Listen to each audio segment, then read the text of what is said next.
आपण ସମସ୍ତଙ୍କୁ ସ୍ୱାଗତ କରୁଛି ଲର୍ନ ଇନ୍ 5 ଲାଇନ୍ସ ଚ୍ୟାନେଲକୁ। ଏହି ଚ୍ୟାନେଲରେ ଆମେ 5 ଧାଡ଼ିରେ ଜାଣିବା ମହାପୁରୁଷଙ୍କ ଜୀବନୀ ବିଷୟରେ।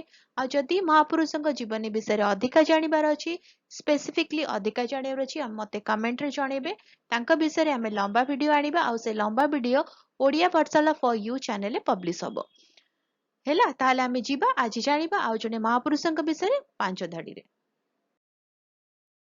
ସାରସ୍ୱତ ସାଧକ କବି ବିଚ୍ଛନ୍ଦ ଚରଣଙ୍କ ଜନ୍ମ ଜାନୁଆରୀ 20 ତାରିଖ 1901 ମସିହାରେ ହୋଇଥିଲା। ସେ ଉତ୍କଳ ଛାତ୍ର ସାହିତ୍ୟ ସମାଜ ଏବଂ କଳିଙ୍ଗ ଭାରତୀର ଜନକ।